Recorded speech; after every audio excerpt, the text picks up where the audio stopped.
Amis aficionados, bonjour, bonsoir, bienvenue dans cette nouvelle émission de Noir et Blanc. Ça y est, c'est la rentrée des classes, la rentrée de la saison taurine en plateau depuis ici les studios de Nîmes pour, on l'espère, une très grande saison taurine 2013. Pour toutes celles et tous ceux qui n'ont pas vu des émissions passées, très bonne année à toutes et à tous, très bonne saison taurine bien sûr, puisqu'on reprend aujourd'hui et même Gérard Muscat et Jackie Siméon sont là. Merci Gérard, merci Jackie. Vous étiez comme beaucoup de monde, en manque de taureaux et on était quasiment tous présents, l'équipe de Noir et Blanc, la semaine dernière à la journée Fanfon Guillerme à Émarles, d'où la présence sur ce plateau d'Hubert et Christian Espeli, la manade Fanfon. 6 bons taureaux sont sortis, taureaux jeunes de l'élevage. On va revenir bien sûr sur cette première course en pointe, course en corne nue de cette saison 2013, le sommaire de cette émission où on va revenir sur quelques week-ends passés bien sûr. On reviendra sur le week-end de Montfrein contre la mucoviscidose avec un petit angle spécial cette année, des raseteuses. Le festival du film taurin de Saint-Géniès-de-Malvoirs, c'était le week-end dernier. La Brivado des plages au Gros-du-Roi à sensation cette année, malgré le sujet de Charles. Et Margue, la journée Fanfon Guillerme, magnifique défilé pour les lève-tôt et bonne course l'après-midi, seulement malheureusement émaillé par ce coup de corne de Rémi Guyon. Et puis en fin d'émission, un très très joli portrait du vainqueur du trophée de l'avenir 2012 monté par Romain Beaufy. Lucas Faure, restez avec nous jusqu'au bout, vous allez vous régaler dans cette émission et on va commencer par suivre le fil de l'actualité passée, donc un week-end contre la mucoviscidose dans les arènes de Montfrein. Gérard, vous étiez présent? Oui, j'étais présent l'après-midi pour la course. On a vu une belle course, il y avait beaucoup de monde et tout le monde a joué le jeu et on s'est régalé à voir des filles raseteurs. C'est rare, et dont 2 ou 3 qui ont des qualités et on a passé un bon après-midi malgré le froid. On était justement bien sûr présents. Alors pour des filles raseteuses, les interviewer dans les vestiaires, c'était un peu compliqué pour moi. On a bien sûr envoyé Julia Berizi pour ça et Chouchou à la caméra qui nous ont ramené ces très belles images sur cette 5e et réussie édition de la famille Zerti, puisqu'ils sont tous associés là-bas contre la mucoviscidose dans les arènes de Montfrein. Encore plus que les années précédentes, les arènes de Montfrein, chères à la famille Zerti, se sont remplies pour une journée de solidarité contre la mucoviscidose. C'est la 5e année, donc c'est un peu une date anniversaire et on a bien commencé hier soir pour un gros gala camarguais avec une belle exposition de M. Christian Chomel. Quand même, on est vraiment contents. Et aujourd'hui, course de taureau avec tous les as du crochet, le vainqueur du trophée des as, c'est notre ami quand même Sabri Alouani qui a gagné 9 fois, puis il y a tous les autres qui répondent avec le cœur, ce qui est le plus important pour moi. Une 5e édition qui cette année donnait l'occasion à des jeunes filles, membres d'écoles taurines de Provence et de Languedoc, de raseter des vaches emboulées et de nous parler de leur passion qui n'est pas sans danger.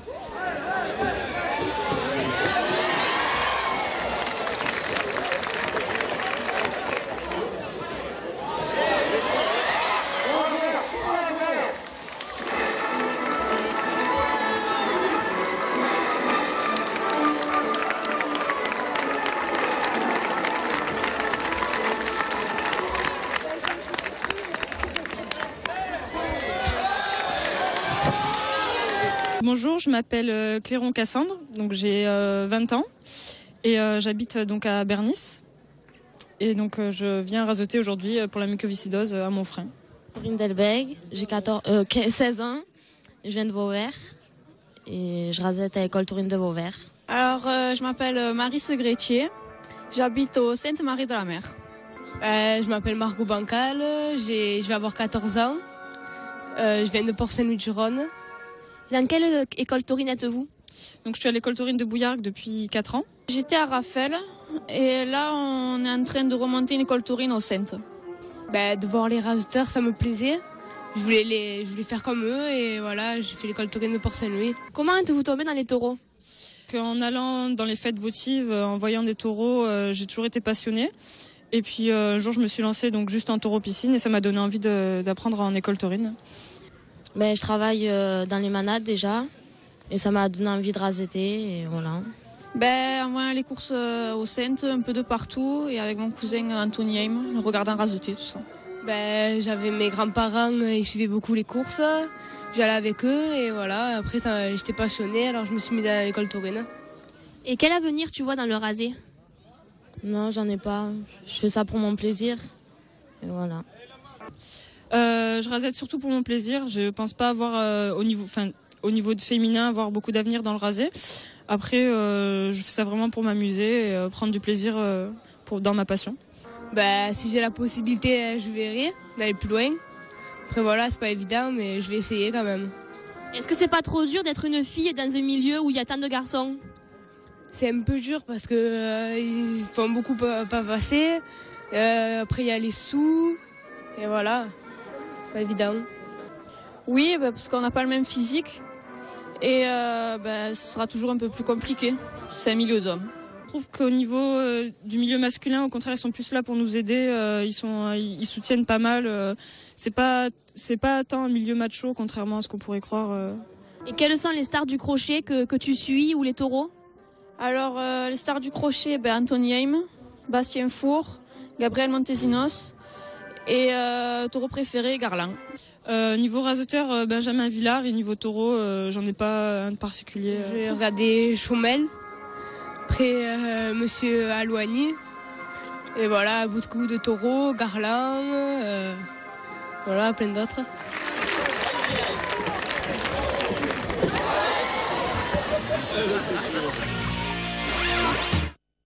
Voilà, bravo à elle, parce que déjà c'est dur d'être en école taurine, mais en plus, quand on est une fille, la vache fait pas le distinguo entre les garçons et les filles. C'est vrai que ça fait des années qu'on voit des filles qui essaient de raseter et jamais il y en a une qui est parvenue à sauter le pas, c'est-à-dire à se retrouver à raseter cornes nues, voilà.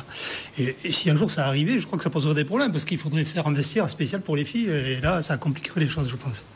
Oui, en tout cas, on voit déjà que c'est difficile pour elle, mais pourquoi pas, dans les années à venir, une fille pétrie de qualité physique, parce que, qu'on le veuille ou non, il faut quand même... Rien n'est impossible, ça peut arriver un jour. Oui, bien sûr, une Marie-Jo Pérec de la Camargue, pourquoi pas. Un travelo, peut-être.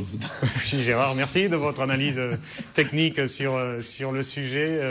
On va changer, on va parler de toute autre chose. On va parler du festival du film taurin de Saint-Géniès de Malgoirès. Jackie, vous étiez présent cette année, le samedi, le dimanche, vous avez fait coup double, et le samedi, entre autres, parce qu'il y avait un film de Roger Curin, de Monsieur Delon, qui revisitait votre duo avec Pascalet de la Manade Buffat. Voilà, ils ont voulu, c'est la première année que j'y vais, assister à cette projection de film. Et c'est vrai que c'était un duo avec Pascalet, et ils ont insisté pour que j'y aille, donc j'y suis allé, et je ne suis pas déçu. J'ai trouvé que ça permettait à certains films, comme par exemple ce film de Pascalet, qui serait resté dans un tiroir parce qu'il y a 30 ans qu'il a été fait, il serait resté dans un tiroir, et là, ça permet à des gens de le découvrir, et à moi-même, puisque je n'avais jamais vu ces images. D'ailleurs, si vous avez des images, plutôt que de les laisser dans un tiroir, vous pouvez nous les ramener. Pourquoi pas, nous, on les archive, on les met de côté, et ça sert toujours quand on fait des émissions comme les émissions sur les manades durant l'hiver, ou comme on avait fait à la manade Fanfone Guillerme il y a 2-3 saisons de cela, de justement replonger dans ces vieilles images et de les faire revivre aujourd'hui au goût du jour. Voilà. Le Festival de Saint-Géniès avec un vainqueur qui l'a déjà été en 8 participations. La 16e édition du Festival du film taurin camarguais de Saint-Géniès, une semaine avant la première course, a ouvert le bal de la saison taurine. Autour de la même équipe de passionnés, les fans de Bouvines se sont donné rendez-vous dans la salle communale pour se réchauffer d'images taurines dans ce week-end d'hiver. C'est vrai que c'est vraiment extraordinaire le travail qui est mené ici. Pendant toute l'année, pour 3 jours de ravissement d'un public qui est très nombreux à chaque fois. Un énorme travail de François Deluca, mais aussi de Robert Féline et de toute l'équipe de bénévoles, il faut le rappeler, avec des films en compétition qui ont eu un niveau absolument étonnant. Et vraiment un beau final avec la cocarde d'or et ces raseteurs qui nous ont fait l'immense honneur d'être là. Pour la deuxième fois, en 8 participations, c'est le Beauquerrois Jérôme Contestin qui remporte le concours. Une fierté parce que pour nous les cinéastes de la Bouvine, passionnés de taureaux, Saint-Géniès, c'est quelque chose, c'est un rendez-vous incontournable pour nous. Mais comment pouvait-il en être autrement avec un raseteur acteur tel que Jacques Esteban qui raccrochait en fin de saison dernière le crochet? L'idée m'est venue que Jacques est un personnage atypique pour qui j'ai beaucoup d'amitié, d'admiration. Il n'a pas gagné énormément de trophées, mais il a conquis le cœur du public. Et j'ai dit, il y a quelque chose à faire avec un personnage qui dégage de l'émotion, le film en dégagera lui aussi. L'occasion de le voir une dernière fois à l'œuvre avant qu'il ne revêtisse cette année l'habit de tourneur. Tous ces films, ils sont vraiment magnifiques. Et c'est vrai que c'est beaucoup d'émotions parce que c'est la fin de ma carrière. C'est comme le titre le dit, je tourne une page et avec beaucoup d'émotions parce que là, en revoyant toutes ces images, j'ai le cœur qui se serre parce que voilà, c'est la fin, quoi. Bravo au festival, aux participants, à JP Vidéo Gardien qui nous rejoint cette saison 2013 et qui a entre autres terminé second pour son film sur les abrivades, lui qui filme à cheval. Bravo à eux. Et Jacques Esteban, on le disait, qui va entamer une carrière de tourneur cette année 100% provençal. Pour le coup, David Moine, Jacques Esteban, tous les deux feront équipe. Jackie, Gérard, vous avez jamais tourné ni l'un ni l'autre? Non, moi j'ai jamais tourné. Non, moi non plus. Moi, on s'est tellement régalé pendant des années que, bon, après, moi j'ai arrêté, j'ai pris un bar et tourner, j'avais pas la passion de tourner. Quand on a connu ce qu'on a connu, c'est dur d'être après en piste tourneur, à se faire bien souvent insulter par les radoteurs, comme ça se passe des fois. Et moi, je l'aurais pas supporté, c'est pour ça que j'ai pas tourné. Alors le week-end dernier, c'était au Gros du Roi, la traditionnelle abrivade des plages. 8 manades étaient présentes cette année. On le sait, le Gros du Roi fait très attention en matière de sécurité. Certaines trouvent que c'est trop, certaines trouvent que c'est juste ce qu'il faut. En tout cas, cette édition, il y a eu de l'émotion. En 2013, il n'y a pas eu de vrais gros accidents, en tout cas à notre connaissance aujourd'hui. Et le temps était de la partie. C'était une très belle journée et merci à tous nos caméramans. C'était un vrai multicam qu'on avait proposé. Il y avait Jean-Pierre Masse, il y avait Charles au montage et à la caméra, il y avait le petit René, il y avait Jean-Pierre Masse en hauteur et le papa Beaufy qui était de la partie pour nous ramener toutes ces images en plein cœur de l'abrivade des plages du Gros du Roi.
C'est sous une surveillance importante et devant plusieurs milliers de personnes que s'est déroulée samedi dernier sur la plage du Boucanet la 16e édition de l'abrivado des plages du Gros du Roi. Comme chaque année, cet événement marque le début de la saison taurine pour tous les amoureux des traditions camarguaises. Mais cette année, il y avait seulement 8 manades au programme contre 12 l'année dernière, encore plus d'une vingtaine lors des premières éditions. Et celle-ci passe de plus en plus vite, empêchant les jeunes de pouvoir charbonner. Pour l'instant, ça se passe plutôt bien. On a de bons passages, à part les gardiens qui sont pas trop fair-play avec nous, ils ferment les taureaux devant nous. Les deux là qui viennent de passer, ils sont passés assez vite, ouais. On n'a pas trop eu le temps de monter. C'est moins bien qu'avant, quoi. On se régale moins, le parcours il est fermé, il y a 50 chevaux pour 4 taureaux. Les dernières manades, ça allait un peu vite pour les jeunes, ils ne sont pas régalés pour attraper au charbonnet. Moins de taureaux et plus de cavaliers donc, un constat qui s'accentue encore plus chaque année. À force de vouloir privilégier la sécurité, les organisateurs sont certainement en train de dénaturer ce qui fait l'essence même de ce genre de manifestation, le goût du risque.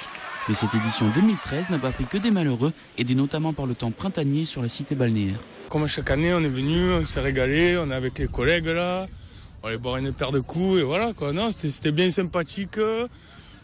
Un beau soleil, une belle mer. Non, c'est régalé, franchement, c'est régalé. Moi, tous les ans, je suis là, je suis d'ici, du coin, donc tous les ans, tous les gens de tradition camarguaise se réunissent au Gros du Roi pour cette journée. Les taureaux, c'est le risque, c'est la passion, c'est voilà.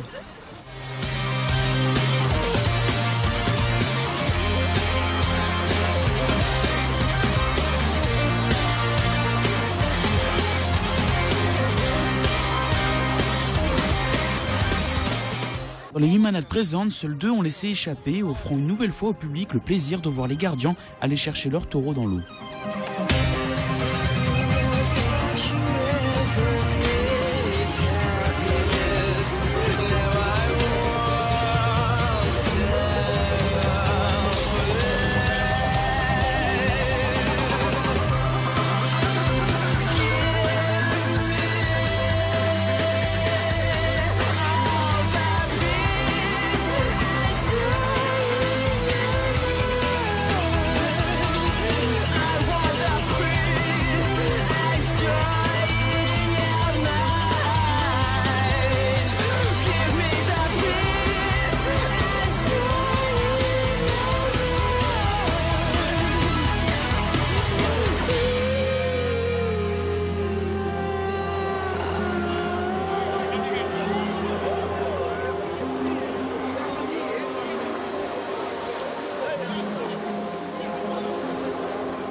Cette journée a en tout cas annoncé l'arrivée des beaux jours et surtout ceux des fêtes votives dans tous les villages de la région.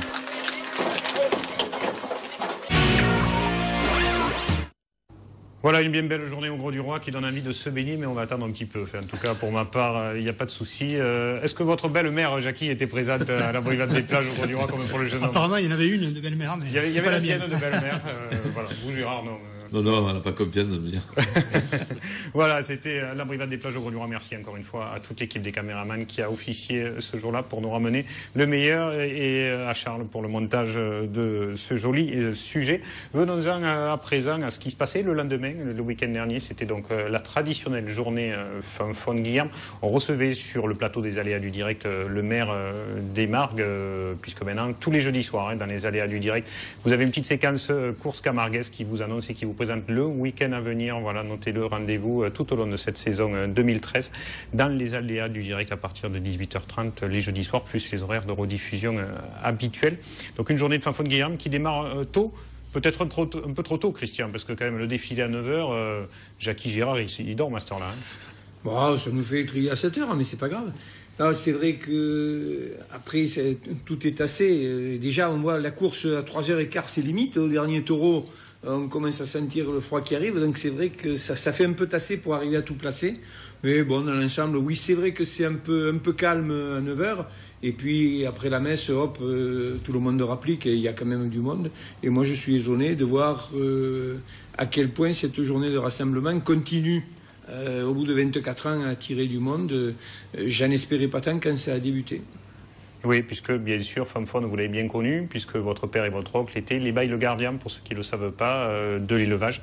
Et Fanfone qui vous a légué toutes les bêtes qui maintenant vous appartiennent à Hubert, puisque c'est vous la descendance de l'élevage. Vous en gardez quel souvenir, Christian, de Fanfone? Fanfone, alors c'est un peu compliqué parce que, on va dire que les relations entre Fanfone et la famille Espelli n'étaient pas de vraies relations d'employeur à salarié. Quelquefois, moi, je ne sais pas trop si c'était une grand-tante. Donc, il y avait une relation humaine qui était au-delà de la manade. Parce que, vous étiez le petit ou le petit-fils qu'elle n'a jamais eu? Non, j'irai pas jusque-là. Tu as remarqué, j'ai dit grand-tante. Mais il y avait une relation un peu familiale, puisque pour elle, ses gardiens, c'était un peu ses petits. Et donc, moi, je suis arrivé là au milieu. Bon, je suis né, Fanfone avait 50 ans. Donc, je suis arrivé là au milieu. J'ai découvert une femme dont je ne me rendais pas compte à l'époque qu'elle était quand même complètement exceptionnelle. Est-ce qu'elle avait l'aura qu'elle a acquis aujourd'hui en étant la première vraie femme manadier? Est-ce que déjà il y avait cette vision-là quand on était contemporain de Fanfone? Alors, ça s'est peut-être un peu magnifié avec le temps, mais c'était quand même quelqu'un qui, de par sa tenue, de par ses paroles, Fanfone, elle haussait jamais le ton. Mais bon, quand elle avait dit quelque chose, il n'y avait pas grand monde pour lui dire je ne suis pas d'accord. Jackie, vous l'avez connu. Il y a une prestance qui en imposait un peu. Oui, vous l'avez connu en tant que raseteur, c'était déjà une personnalité. Elle avait beaucoup de charisme, voilà. Femme, mais elle était gentille. Hein, c'était une gentillesse naturelle. On ne sentait pas qu'elle ne trichait pas. Elle était gentille, elle était agréable. Et voilà, elle était assez souriante. Donc c'est une femme que tout le monde respectait. Mais on voyait que quand même, quand elle, comme disait, quand elle disait quelque chose, quand même, elle avait quand même ce pouvoir elle avait de la personnalité. Donc hop, et tout le monde. Moi, je l'ai vu des courses souvent où les taureaux n'étaient pas très bien et puis elle se levait, le saluait et hop, c'était l'ovation. Alors que le taureau avait fait une course moyenne, quoi. Elle avait ce pouvoir de renverser les foules comme ça et c'était fun. Mais c'est vrai qu'après, l'image, elle s'est transformée. Hein. Maintenant, c'est un peu une légende, quoi. Une icône quelque part de la Camargue, à juste titre en tout cas, qui est surtout pas usurpée, et c'est pas pour rien que d'aussi nombreuses personnes viennent défiler et viennent assister au défilé. On était bien sûr présents avec Alain Bérisy dès le matin.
Aussi d'élargir notre bénédiction auprès de tous les taureaux que nous avons dans nos cœurs, ceux qui sont là-haut et ceux qui sont encore avec nous, afin que le Seigneur nous permette de pouvoir avoir, pourrait dire, quelques petits exploits pour cette année 2020.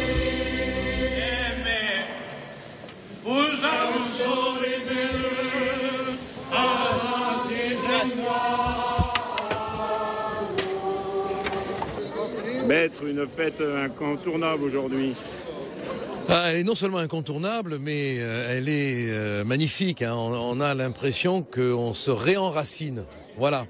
Ce genre de fêtes qui amène de très loin jusqu'ici la tradition sont des fêtes qui nous permettent de nous réenraciner. Et je crois qu'on en a besoin. C'est beau d'entendre parler le provençal. C'est beau d'entendre ces musiques. Et quelque part, ça fait un pont entre nous et ceux qui ne sont plus là. Et c'est un peu comme si leur voix, venue d'ailleurs dans ces musiques, dans ces fifres, dans ces tambourins, venait nous parler. On en a besoin aujourd'hui. Yé ou Lubio, de notre chat de Paris, naïfa fonfon. Yé ou Lubio, di cadelas que me badu, n'enfarai li simbeu du peuple des bovines.